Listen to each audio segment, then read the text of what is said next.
Moving to a new town was a leap of faith. My wife Becky and I had spent years in the same place, raising our daughter Holly and settling into a life that was predictable and safe. But safety had started to feel like stagnation. We decided to take the plunge when an opportunity arose for me to relocate for work.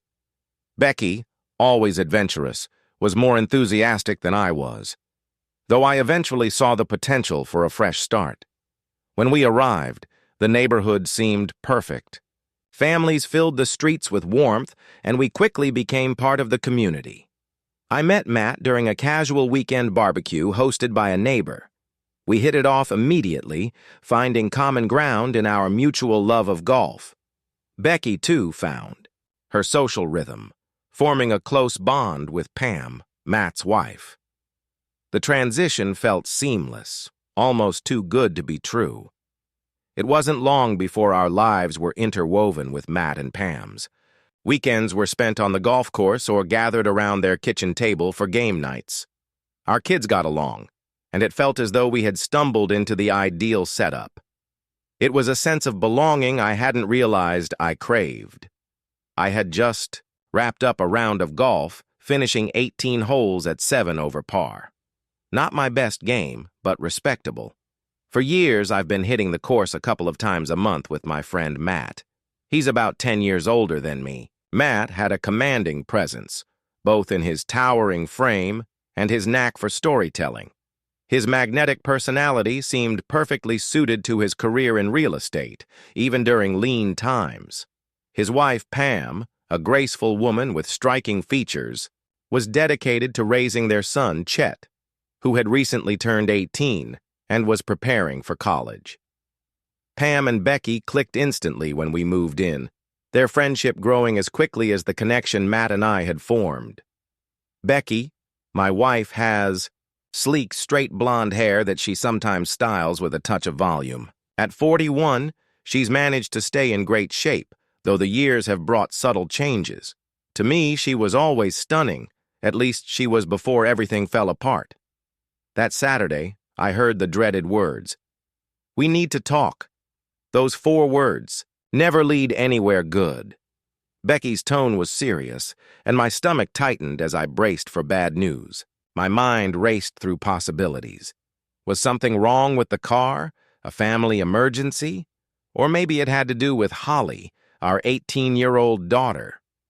Holly, like her mom, has straight blonde hair and a love for shopping. She had started dating a boy named Dean, who seemed polite enough.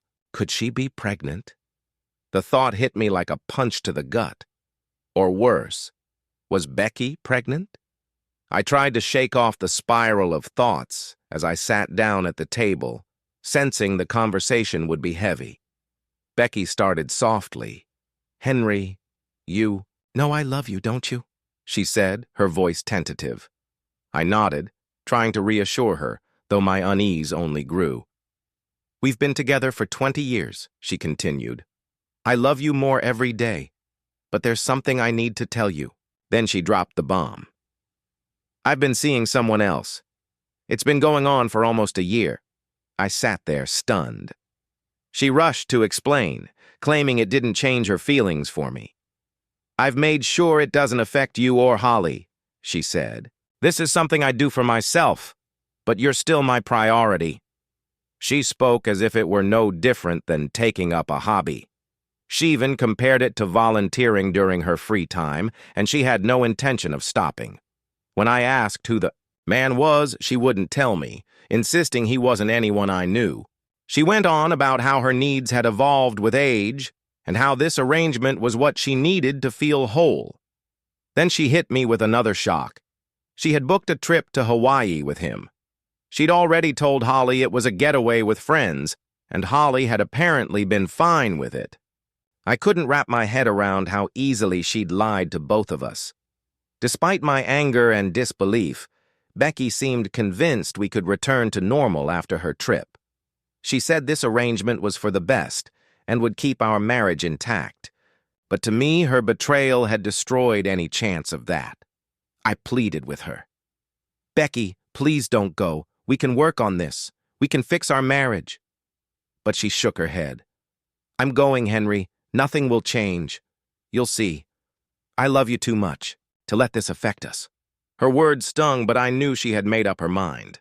"Fine," I said, my voice cold. "You've made your choice. I'll be in the workshop if you need me." She offered a warning as I left. "Be careful. Using tools while upset can be dangerous." Ignoring her, I went to the basement. I couldn't believe she thought I'd accept this. I loved her, but I couldn't condone her actions, let alone her plans to go to Hawaii, a place we dreamed of visiting as a family with another man. As I tried to clear my mind in the workshop, I heard Holly return home. I considered telling her everything, but stopped when I overheard her talking with Becky. "Mom, did you tell Dad about your Hawaii trip with Mr. Harrington?" Holly asked casually. My heart sank. She knew Becky hadn't even bothered with her cover story. Worse, Holly seemed unbothered. "Yes, I told him," Becky replied. "He's sulking in the workshop, but he'll come around. He has no choice." "I can't believe he's being so selfish," Holly said. "If he really loved you, he'd support your needs." Her words were a knife to my chest. How had Becky twisted Holly into thinking this was normal? And Mr. Harrington, her teacher. The betrayal cut even deeper. From that moment, I resolved to stay until Holly left for college, but I would no longer pretend everything was fine. I cut off all extras. No new car for Holly, no indulgences for Becky. They'd get the bare minimum. That night, I ate out and slept in the guest room. The next morning, Becky confronted me. "Why did you sleep in here?" "Because I can't share a bed with you anymore," I replied. She tried to charm me. "I'm still the same woman you've loved for years." "No, you're not," I said firmly. "As long as you're with him, we're done." Becky sighed, her confidence unshaken. "You'll come around. You love me too much to walk away forever." But I knew better. Her betrayal had shattered everything, and I began planning my escape from this hollow marriage. Sunday blurred into Saturday, a monotonous repeat of avoidance and silence. I kept my distance, steering clear of both Becky and Holly. Becky tried once again to rekindle some spark between us, but her efforts only deepened my resolve. Forgiveness wasn't an option. The betrayal had cut too deeply. It was clear I needed an exit plan from this hollow excuse for a marriage. The following 2 weeks passed in a haze of late nights at work, my time there serving as a welcome distraction. Every evening I repeated the same plea to Becky, knowing full well she wouldn't budge. It was important to me that I could look back and say I'd done everything possible, even if the conversations were predictably futile. "Becky, don't go on this trip," I begged. "End things with him, and let's focus on fixing our marriage." Her response was always the same, delivered with maddening calmness. "Henry, I know this is hard for you, but I need to go. It's just a week. After that, we'll go back to the way things were." "You mean you'll keep seeing him, but you'll be more careful to hide it?" "Yes, Henry. I'm sorry, but this is what I need. If you love me, you'll accept that." Her resolve never wavered, right up until the night before she was set to leave. Meanwhile, Holly finally confronted me a few days after I overheard her conversation with Becky. She found me in the living room sitting silently in front of the TV. "Dad, why have you been avoiding me?" she asked, her voice cautious but firm. "You've always told me that we should talk through problems. I love you. Can't we fix this?" I turned to her, my expression hard. "Why don't you ask Mr. Harrington what's wrong? After all, you're the one who introduced him to your mother." Holly's eyes widened in surprise, but there wasn't a hint of remorse. "How did you find out?" "I heard you and your mother talking." "It's just sex, Dad," she said dismissively. "She doesn't love him." "That doesn't make it okay," I snapped. "Marriage is about far more than that." "Well, it doesn't matter. She's leaving tomorrow, and you'll just have to get over it." Her indifference stung, and I avoided her for the next few days, consumed by my own plans. Finally, the morning of Becky's departure arrived. She stood by the door, suitcase in hand, waiting for the taxi. She didn't ask me to drive her and made only a token effort to say goodbye. "The taxi's here, Henry. This trip doesn't change anything." "You'll see," she said, smiling faintly. When she leaned in for a goodbye kiss, I turned away. Moments later, I heard the door close, the suitcase wheels on the pavement, and the sound of the car pulling away. It was the moment my marriage ended. I had already taken the week off work, using the time to quietly move my belongings to a new apartment while Holly was at school. To maintain the illusion, I moved some of my things back into the master bedroom. Holly would undoubtedly report back to Becky that everything seemed normal, which played perfectly into my plan. By Saturday, I would be gone. Midweek, I overheard Holly speaking to Becky on the phone. "He moved back to your room," she said. "You were right." It was all a bluff. Later, Holly relayed Becky's message. She said she loves you and that everything will be fine when she gets back. I nodded silently, allowing them to believe their comforting lies. By Friday, I had packed the essentials, leaving behind anything I didn't need. That evening, Holly cornered me. "Are you ever going to talk to me like before?" "You forgave, Mom. Why can't you forgive me?" I met her gaze coldly. "What makes you think I forgave her?" "You moved back into the bedroom," she said, confused. "Isn't that proof?" "Holly," I said, my voice firm and unyielding, "I'll never forgive your mother. She destroyed this marriage and nothing will ever be the same." Her frustration erupted. "Mom sacrificed everything for us, and the one time she does something for herself, you fall apart. How is that fair?" Her words were a slap in the face. I felt the sting of them, but I refused to show it. She must have seen something in my expression because her tone softened. "I'm sorry, Dad," she whispered. I shook my head. "Don't speak to me again, Holly," I said, my voice colder than I'd intended. Her face crumbled as I stood and walked away, ignoring her desperate pleas. I shut myself in my room, determined to finish packing. Her cries echoed through the house, but my resolve remained firm. By morning, I would be gone. Leaving behind this house, this life, and the betrayal that had poisoned it all. Instead of asking Rick to pick me up from the airport, I took a taxi home. Holly had assured me that Henry had moved back into the bedroom, so I assumed he was past everything. The last thing I wanted was to upset him by involving Rick, especially when it seemed like things were finally back on track. As the taxi driver brought my bags inside, I noticed how quiet the house felt. It was nearing dinner time, and I had expected to smell food or see signs of a welcome meal, but the kitchen was empty. Maybe Henry had something special planned. I barely had time to think before Holly came rushing down the stairs, her face streaked with tears. She flung her arms around me, sobbing uncontrollably. "What's wrong, sweetheart?" "Where's your dad?" I asked, trying to stay calm. Through her crying, she managed to say, "He's gone, Mom. Dad moved out this morning. It's all my fault. I made him leave." I pulled back, confused. "What are you talking about?" "You told me he was back in the bedroom." Holly hesitated, then admitted that they'd had a fight the night before. She said she'd said some hurtful things, and it was the final straw for Henry. She pointed toward the table where a folded note sat waiting.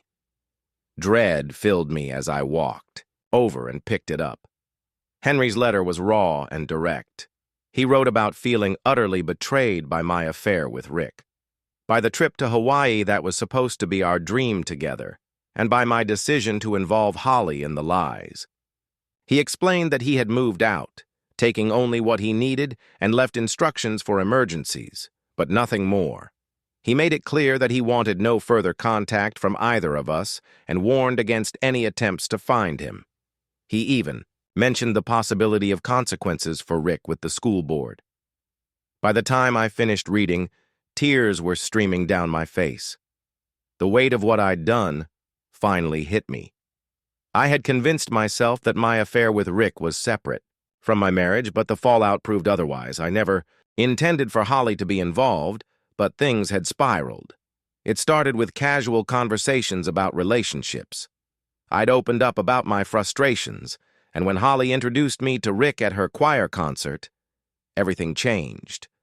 Rick was charming and magnetic, and Holly often mentioned how he wasn't looking for anything serious. At first it felt exciting, a thrilling secret escape from the routine. Over time, I convinced myself I could manage both relationships.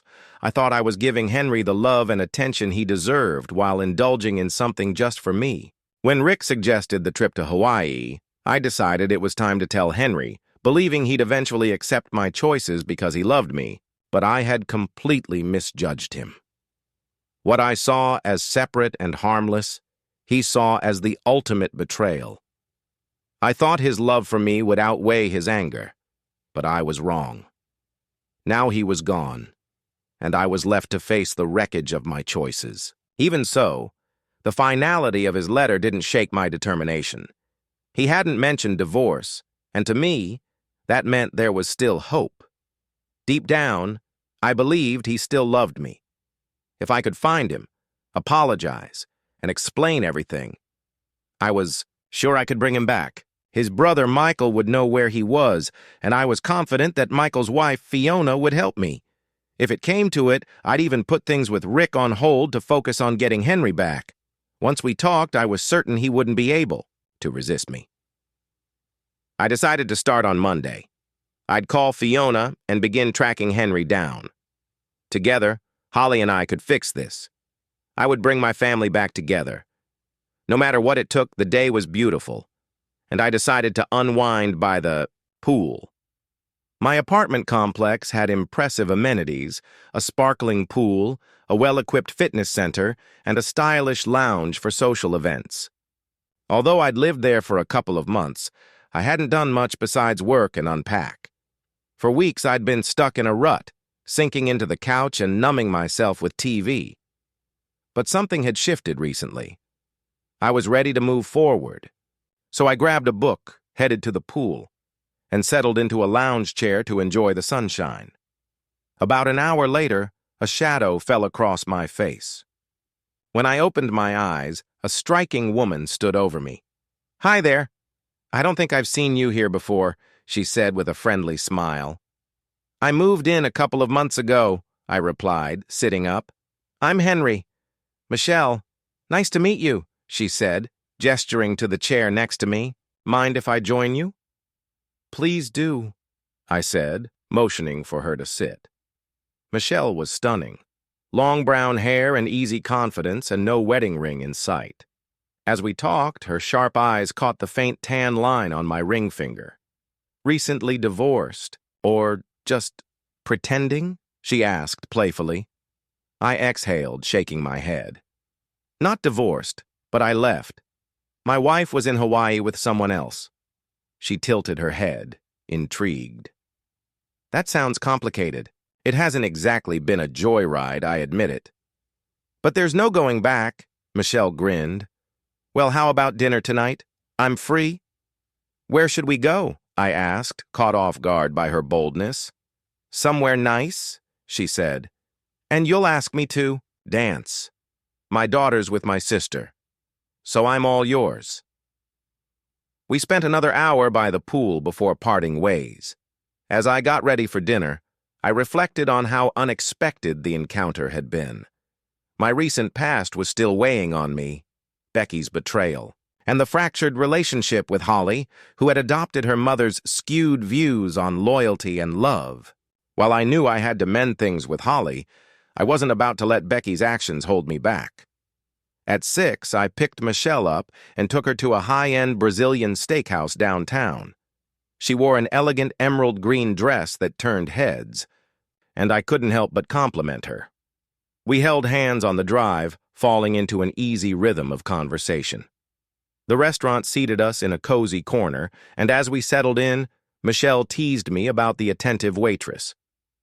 "If she flirts anymore, I might have to defend my territory," she said with a mischievous smirk. Over dinner, we shared our stories. I opened up about my failed marriage, Becky's affair, her deceit, and my eventual departure. Michelle listened carefully, offering thoughtful advice. "Holly's only repeating what she's learned," she said. "Give her time and keep the door open. She'll come around." "I hope so," I replied, though I wasn't sure I believed it. Michelle told me about her own experience. Her ex-husband Jay had an affair with his assistant who ended up pregnant. Michelle had left him but received generous alimony and child support. "I don't need to work, but I like having a purpose," she said. I smiled. "That's quite a story." She leaned in closer. "If you ever need someone to talk to or just some company, call me. I know what it's like and I'd like to help." Her kindness moved me.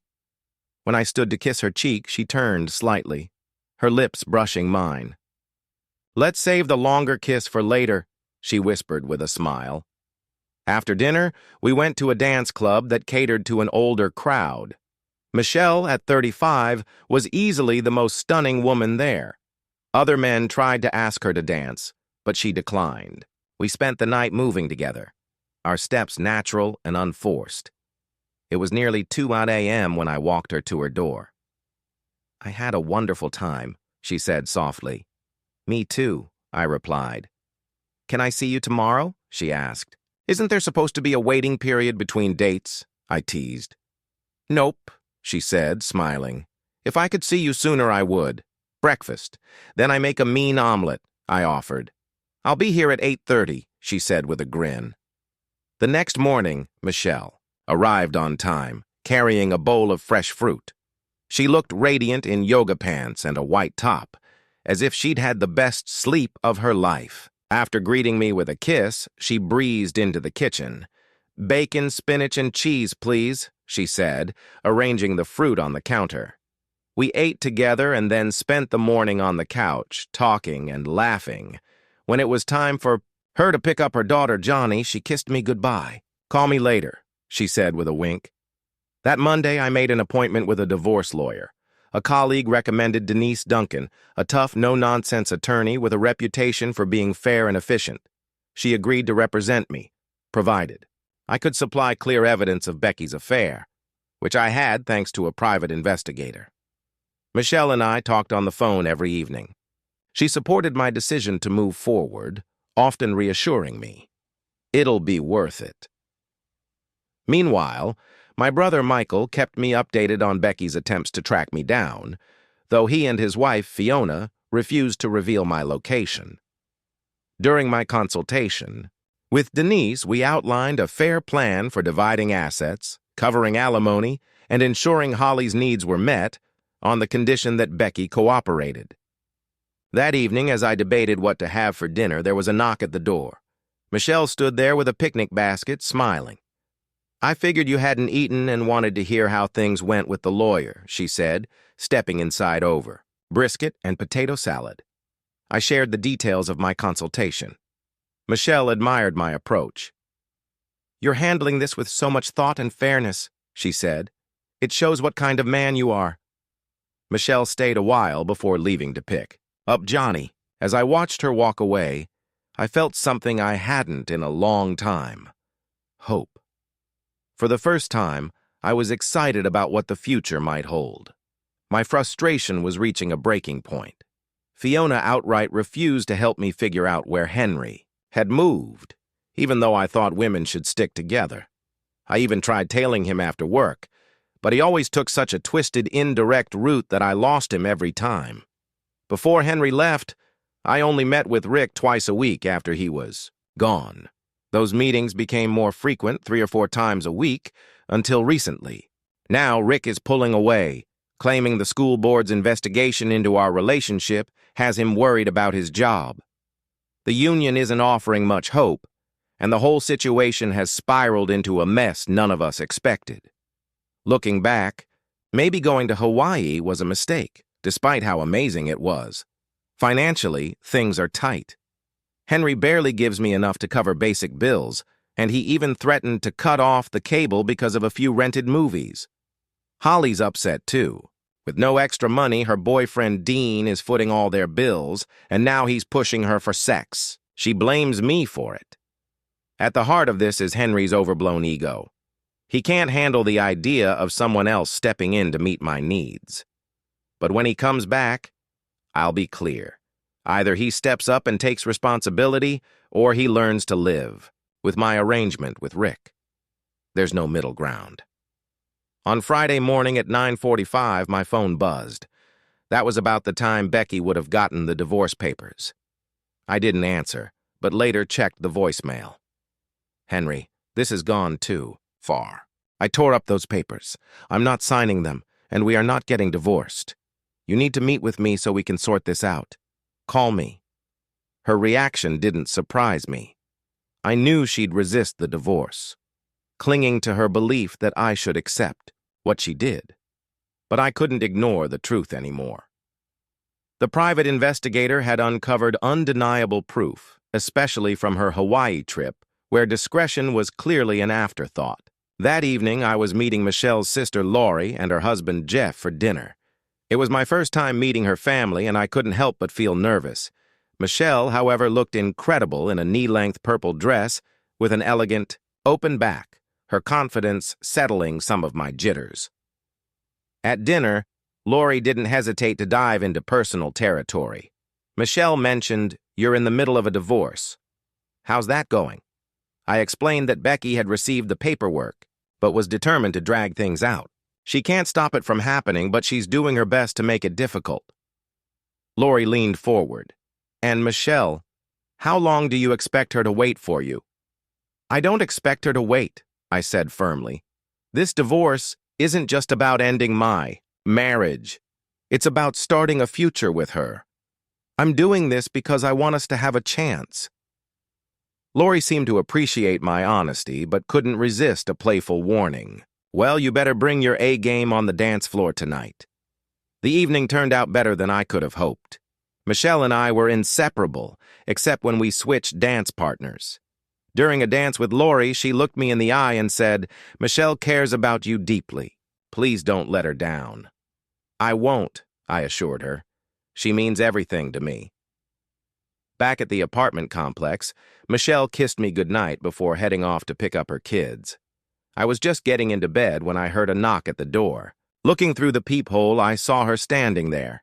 She leaned in for one more kiss and whispered, "Call me tomorrow," before slipping away into the night. I couldn't afford a lawyer, but the divorce papers specified that Henry would be responsible for reasonable legal fees. With that in mind, I found an attorney who agreed to take my case under those terms.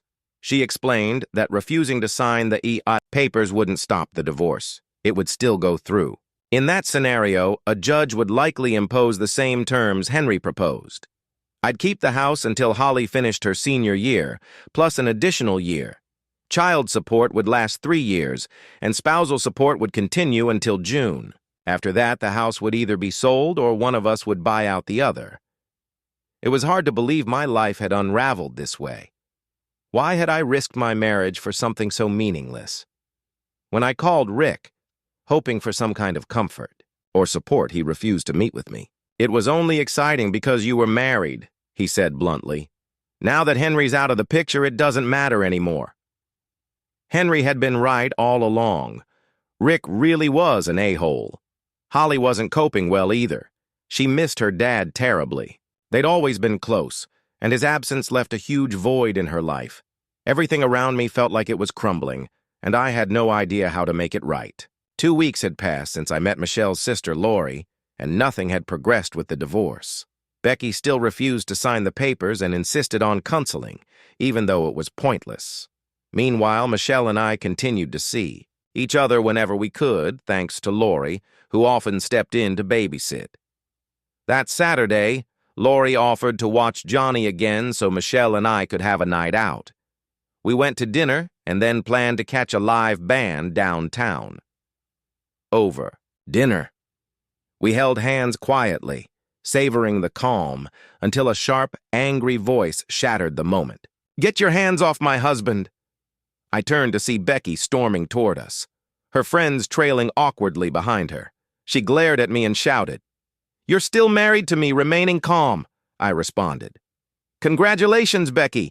You caught me having dinner with a neighbor." "Oh, don't pretend to be innocent," she snapped, directing her fury at Michelle. "Look at her dressed like that. I'm sure she's giving herself away for free. Michelle, unfazed, responded with composed confidence. I respect the sanctity of marriage, even if it's not my own. We haven't crossed that line, but I look forward to the day when we can. Thanks for walking away, Becky. Becky's anger only grew. Until restaurant staff intervened and escorted her outside. As she was dragged out, she yelled over her shoulder, "Stay away from him, you witch!" Later, as we left the restaurant, Michelle chuckled. "Lori and Jeff are going to get a kick out of this story." "She didn't bother me," I said, "but she's clearly furious." The rest of the evening was peaceful. We listened to the band, with Michelle spending most of the time nestled on my lap, her presence utterly intoxicating. On the way back to her apartment, I realized I had made up my mind about something important. Standing at her door, I gazed into her deep brown eyes. "Michelle, there's something I need to say." She rested her hands on my shoulders and asked, "What is it?" "I never thought I'd feel this way so soon, but I'm in love with you. You're the first thing I think about when I wake up and the last thing on my mind before I sleep. I know it won't always be easy, but I need you to know how I feel." She kissed me softly. "I love you too, Henry. Whatever comes our way, we'll handle it together. If things were different, I'd invite you in tonight. But when that day finally comes, it'll be worth the wait." We lingered at her door, kissing and holding each other, neither wanting the night to end. After one final kiss, I let her go and walked away, feeling more certain than ever about the future. This morning, my lawyer called with unsettling news. Henry had taken things to a new level. His attorney had sent over photos of Rick and me in Hawaii, captured by a private investigator Henry had hired. While the photos couldn't be used directly in the divorce proceedings, they posed a serious threat to my reputation.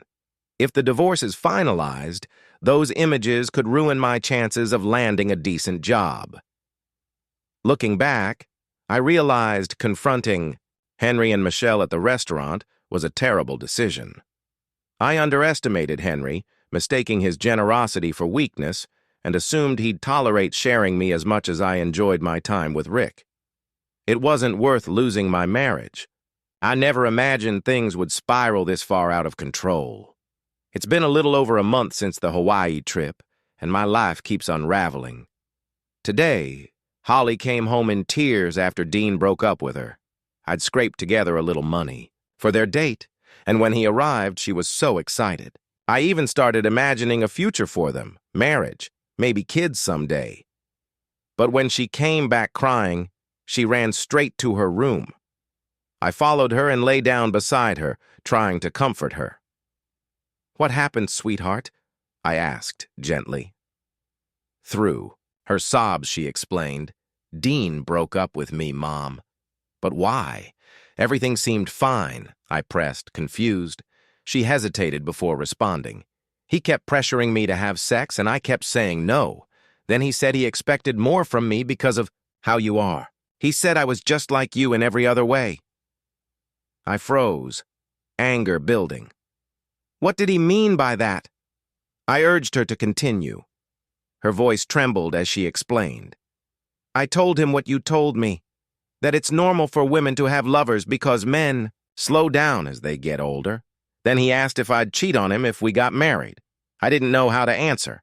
He just said, 'That's what I thought,' and ended it. He said I'd already shown him I couldn't be trusted." The weight of her words hit me like a punch. I hadn't realized how much my choices had spilled into her life. It dawned on me that this must have become public knowledge. The school's disciplinary. Hearings about Rick were open, and my involvement must have been mentioned in the transcripts. Gossip had clearly spread. I've always known society judges women harshly for having affairs, no matter how practical or logical it might seem at the time.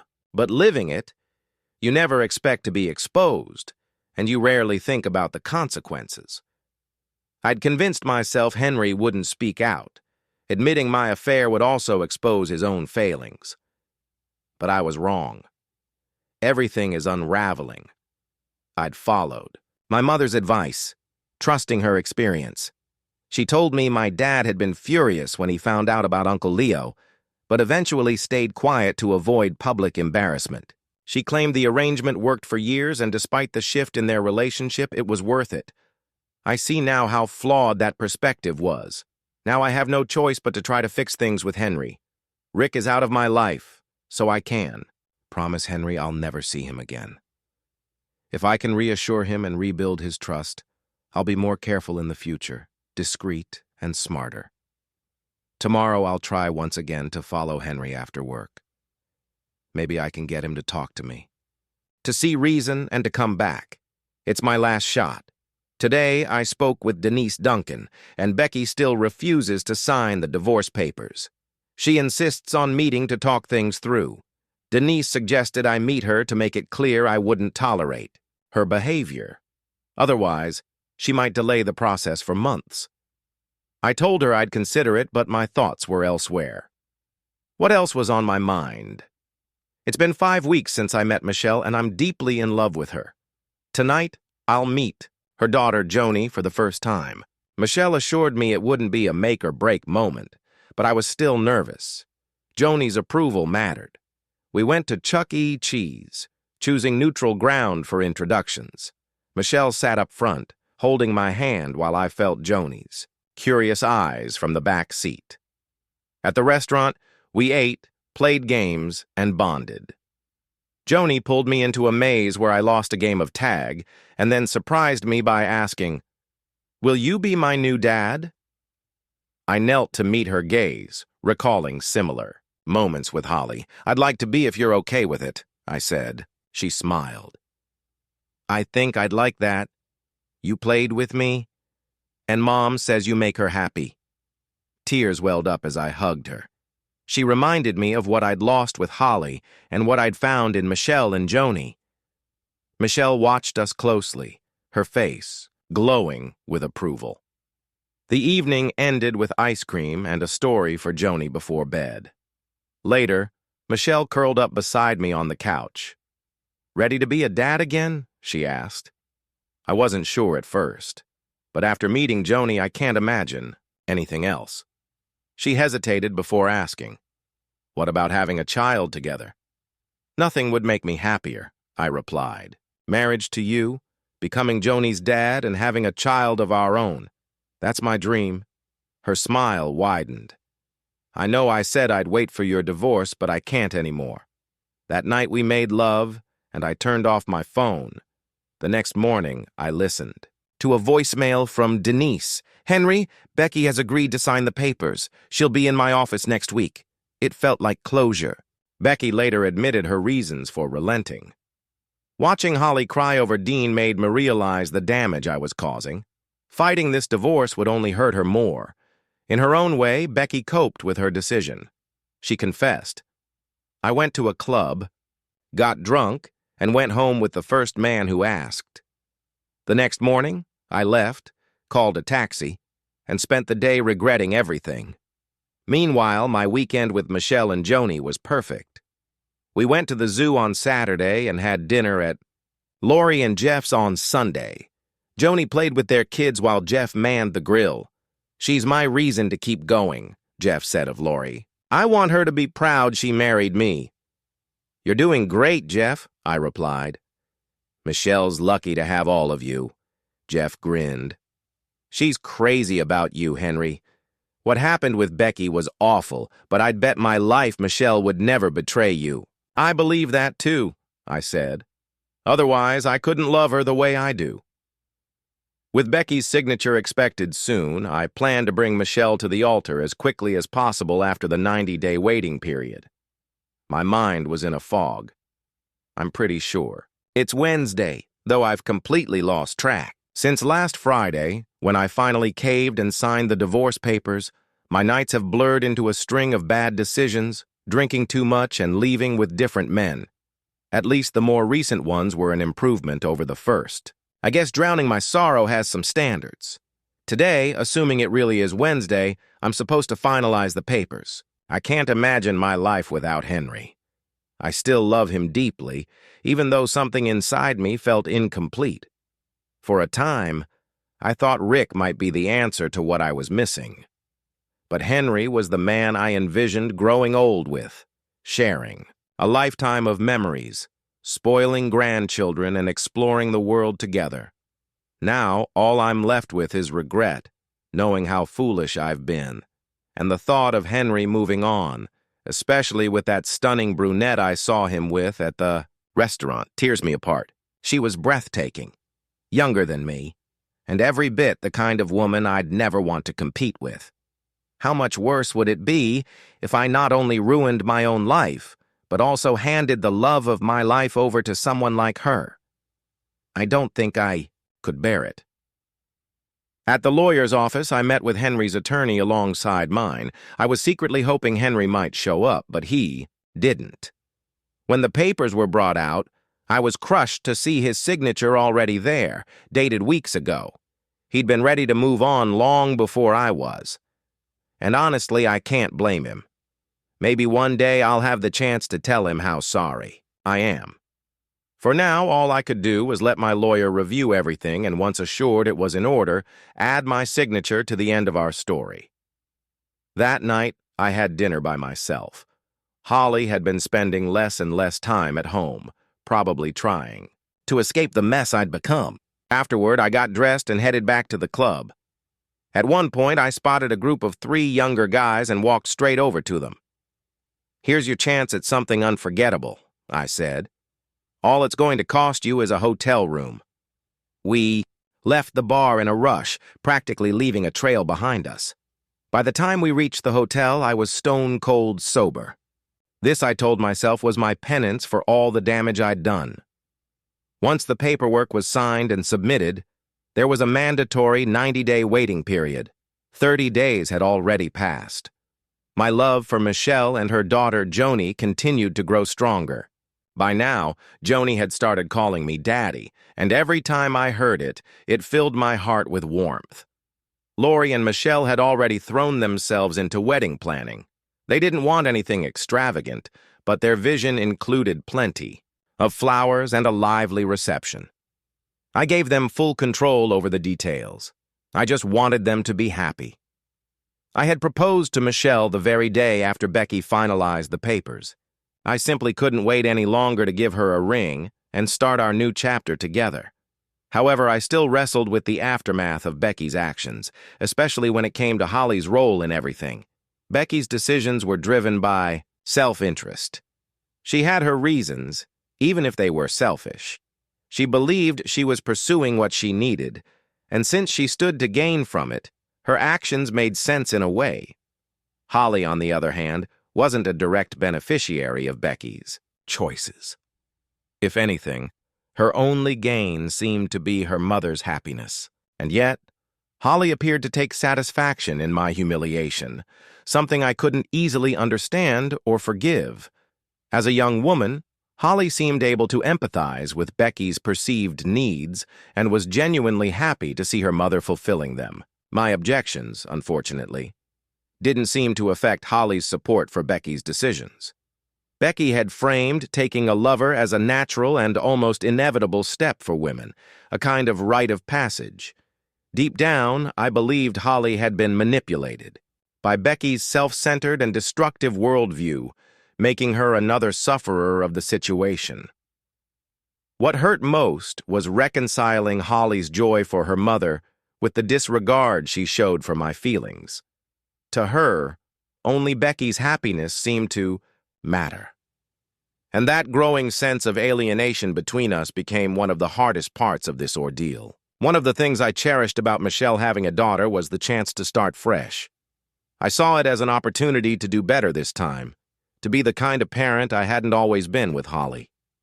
Back when Holly was little, my job kept me busy and most of the parenting fell to Becky.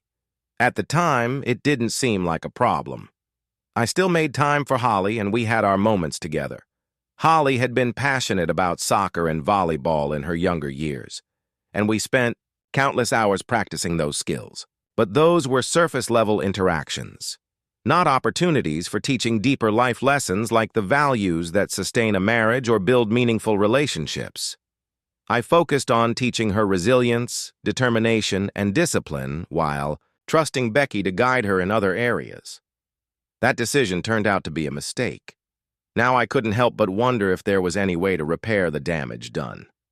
At least with Michelle and Joni, I had the hope of starting anew and getting things right this time around. The end of my marriage is just around the corner, and I've been dreading this day for weeks. I've circled it on my calendar so many times, but now that it's almost here, I feel completely untethered.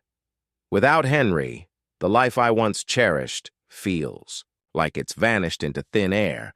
Holly turned 18 not long ago, and she spends most of her time away, caught up in her own world. She doesn't need me anymore, and I doubt she even wants me around. A few months ago, my life felt perfect. A husband who adored me, a daughter who looked up to me, and secret lovers who filled the gaps I thought couldn't be ignored. But my arrogance, my selfish belief that I could have it all without consequence, has left me with nothing. I'm staring down a future I'm not sure I know how to handle. As long as Henry and I were technically still married, I could cling to the tiniest sliver of hope, no matter how foolish it seemed. But when the divorce is finalized, that hope will vanish. I haven't spoken to him since I impulsively left for Hawaii. Well, apart from that chaotic outburst at the restaurant, but that hardly counts. It was more of a spectacle than a conversation. No one seems willing or able to tell me anything about him. Is he still seeing that stunning brunette from the restaurant? Are they serious? Or is she just a distraction? Someone to help him forget the mess I created? And what about his career? I worry that my actions might have spilled over into his professional life. For all the pain I've caused, I still want him to thrive. Looking back, I told myself it was all under control. At first, it was just that. A harmless arrangement, carefully managed. Henry was oblivious, and Holly even seemed to go along with it. Everything felt stable. But then I made the disastrous decision to talk about it, to make it real instead of keeping it tucked away where it belonged. That's when the walls came crashing down. Even without the trip to Hawaii, they might have pieced everything together eventually, but I was the one who forced it into the open, practically daring the universe to punish me. And now, here I am, with a wine glass that never seems to stay empty for long. I put it down occasionally, on the nightstand or the table, but it always finds its way back to my hand. Tonight, I haven't decided on a companion yet, but I will. I always do. I've never left a night like this alone when I'm determined to find someone. Sometimes it even feels like I'm taking back control, like these fleeting encounters are about more than numbing the ache inside me. But deep down, I know. It's just another distraction, another way to keep myself from feeling the full weight of everything I've lost. The finalization of my divorce was just days away, and my wedding to Michelle was planned for 3 weeks later. The timing was tight, but manageable enough to finalize the decree and obtain a marriage license. While Michelle and Lori were out shopping with the kids this morning, I stayed back, busy clearing out my apartment. Michelle's lease had switched to a month-to-month arrangement after it expired last month, while I still had a few months remaining on mine. We had recently purchased a house nearby to ensure Joni could stay in her current school district, one of the best in the state. The closing was set for next week, and the pieces of our new life were slowly coming together. Even though Michelle and I spent every night together at her place when Joni was with us and mine when she wasn't, Michelle insisted we wait until after the wedding to officially move in together. She wanted to start our married life on the right foot. Since finances weren't an issue, I didn't argue. Late in the morning, I received a text from Michelle saying they were on their way back and asking if I was home. The message felt a little unusual, but I replied that I was and mentioned how much I was looking forward to seeing her. She replied with nothing more than a smiley face. Michelle had her own key to my apartment, and I usually left the door unlocked when expecting her, so I was surprised when I heard a knock at the door. Maybe she's in a playful mood, I thought as I got up to answer it. But when I opened the door, I froze in shock. "Hi, Dad," Holly said, standing there in the hallway. For a moment, I couldn't move, or speak. We stood staring at each other through the partially open door, the silence stretching uncomfortably until she began to fidget. "Can I come in, Dad?" she asked hesitantly. Snapping out of my daze, I nodded and stepped aside to let her in. She walked past me into the living room and I glanced down the hallway before shutting the door. When I turned back, I saw Holly standing awkwardly, clearly fighting back tears. It had been nearly 3 months since I'd last seen her. "What are you doing here, Holly?" I asked, my voice cold. "I thought I made myself clear. I didn't want to hear from you again after what you said." Her voice trembled as she replied, "I know, Dad. I made a mistake. I really need to talk to you. If you still don't want anything to do with me after this, I'll leave and never bother you again. Just please hear me out." I hesitated, but eventually relented. "Fine, Holly. I'm listening. But first, how did you even find me?" "It was Michelle," she admitted. "She called me. That caught me off guard. Michelle called you." "Why?" "She introduced herself, said you two were getting married, and told me it was time for us to talk about everything. She also mentioned that I'd be getting a little sister." Holly's tone was different, humble and vulnerable. Nothing like the defiant attitude I remembered. Intrigued, I gestured for her to sit on the couch and offered her something to drink. After pouring us both glasses of iced tea, I took a seat across from her. "All right," I said. "What is it you want to say?" Tears filled her eyes as she began. "Dad, I'm so sorry for everything, for how things turned out, for the awful things I said to you. I was wrong. I thought Mom deserved what she was doing, and I thought you were just being selfish for standing in her way." "What changed? Your mind?" I asked. "A lot of things," she admitted. "For one, Dean broke up with me." "Dean?" I asked, surprised. "You two seem so close. What happened?" Her voice quivered. "It was a few weeks after you left. At the time, I was still convinced you were just being awful. But then Mr. Harrington was fired and word spread fast about. Why? Mom couldn't give me money for dates anymore, so Dean ended up paying for everything. Then he started pressuring me to sleep with him.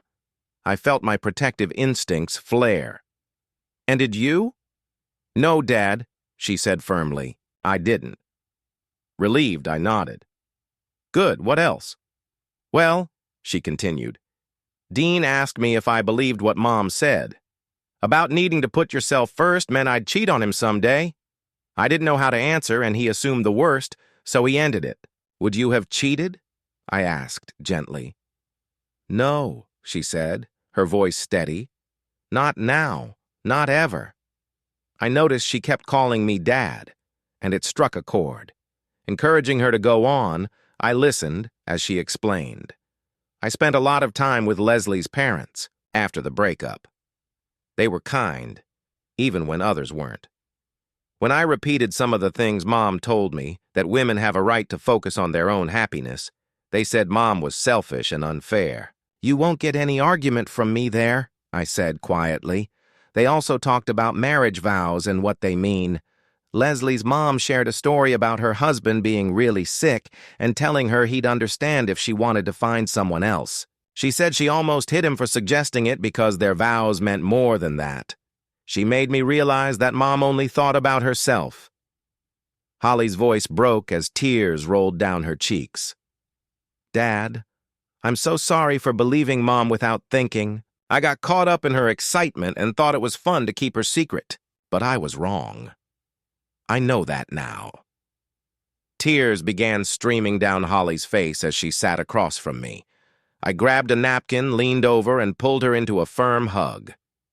"I forgive you, sweetheart," I said gently. "I really do. But I needed you to understand, for yourself, that what happened wasn't right if I'd tried to force it on you. It would have only pushed you further away and straight into your mom's narrative. You had to see the truth on your own, and I'm glad you finally did." Her voice wavered as she asked, "Does that mean you'll let me back into your life, Dad?" "Of course, honey. I said with a smile. In fact, I've got a wedding coming up and I need you there. I know, Holly replied, a hint of joy breaking through her tears. Michelle already asked me to be a bridesmaid.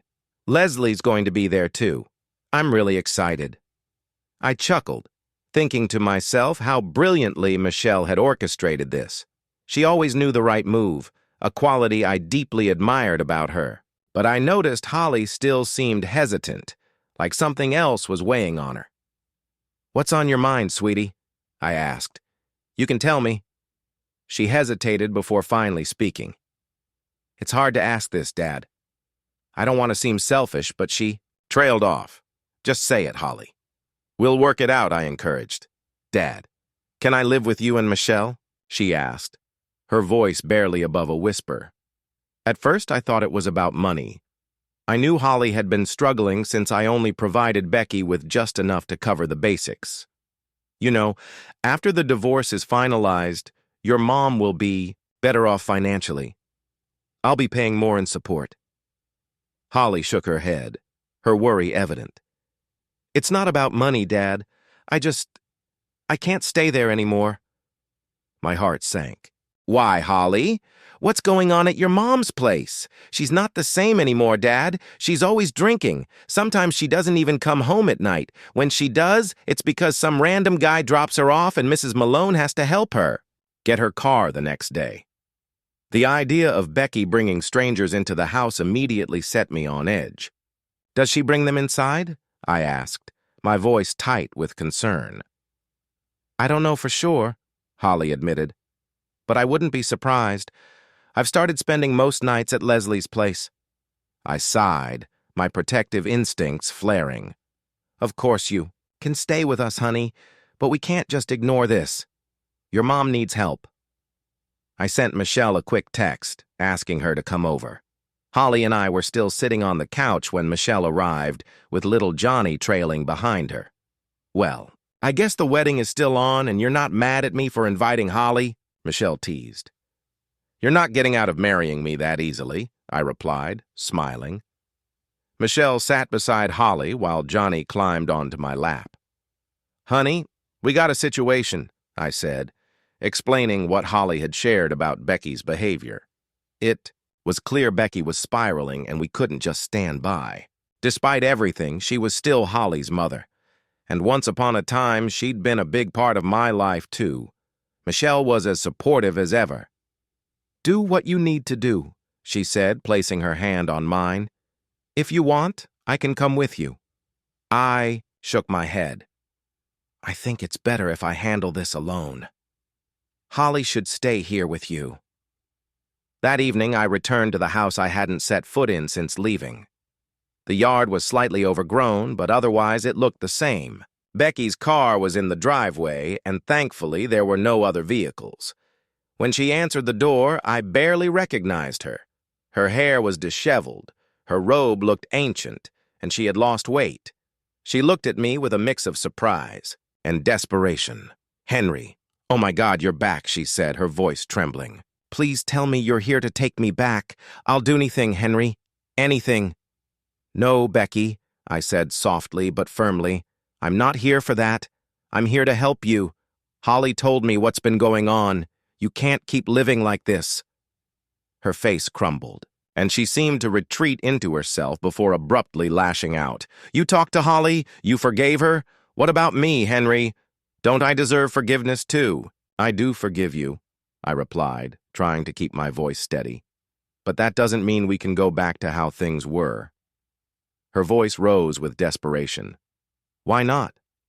I still love you, Henry. I need you, please." "Becky," I said sharply, raising my voice just enough to cut through her panic. "I'm here to help you, not to rekindle anything. You need help." I ended up taking her to the emergency room that night. Her blood booze level was dangerously high, and the doctors admitted her for a 72-hour psychiatric hold. While she was there, Michelle and I researched rehab facilities and found one that seemed like the right fit. It had to be her choice to go, but I prayed she would agree. That was 7 years ago. Today, as I prepared to walk Holly down the aisle to marry her boyfriend of 4 years, I reflected on how far we'd come. It had been a long, painful journey, but we'd made it through. Michelle and I were still happily married. Johnny, now 15, adored his older sister. Amelia, our 5-year-old, was a budding reader thanks to Holly's bedtime stories, and our 3-year-old Tamara was a whirlwind of energy.